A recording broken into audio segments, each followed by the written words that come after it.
ట్రాన్స్‌జెండర్లు కూడా మన సమాజంలో భాగమైనందున సమాన హక్కులు మరియు గౌరవానికి అర్హులు.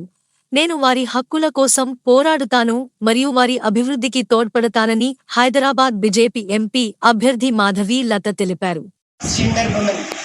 అంటే మన మహాభారతంలో శిఖండి పాత్రను వహించిన వాడు.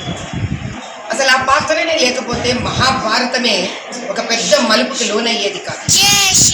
అసలు ఇతిహాసంలోనే రామాయణంలో కూడా మహాశక్తితో కూడిన ఒక శక్తివంతమైన ఒక వర్గం వాడికి. వీళ్ళు మనకెంతో ముఖ్యం, వీళ్ళ ఆశీర్వచనం మనకెంతో ముఖ్యం. అటువంటి వీళ్ళను ఈరోజు సమాజంలో వాళ్ళకు న్యాయం ధర్మం ఇవ్వకపోవడము చాలా దుస్థితి, అన్యాయం. నేను శ్రీమతి మాధవి లతను హైదరాబాద్ లోక్సభ నియోజకవర్గానికి భాజపా నాకు ఇచ్చిన అవకాశానికి నిలబడి పోటీ చేయడానికి నేను ఈరోజు వాగ్దానం చేస్తున్నాను.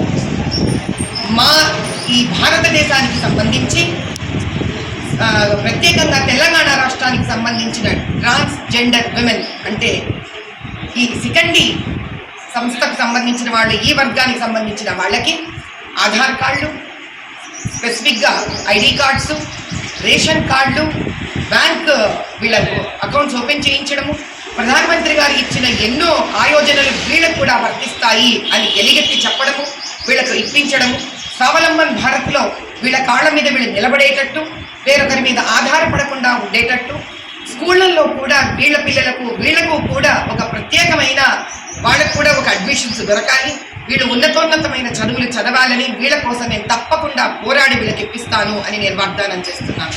అదే కాకుండా నల్సా కమిటీ నుంచి వచ్చిన ఏవైతే వీళ్ళకు ప్రత్యేకమైన విషయాలు ఉన్నాయో, వీళ్ళ కోసం చెప్పబడిందో, ఈసారి తెలంగాణ రాష్ట్రంలో కూడా వీళ్ళందరి కోసం అది ఇంప్లిమెంట్ అయ్యేటట్టు నేను నిరంతరం పోరాడతాను అని నేను వాగ్దానం చేస్తున్నాను. మనమందరం ఎంత ముఖ్యమో దేశానికి వీళ్ళు అంతే ముఖ్యం. ఎటువంటి వ్యత్యాసమో న్యాయానికి ధర్మానికి లేదు. అంతే.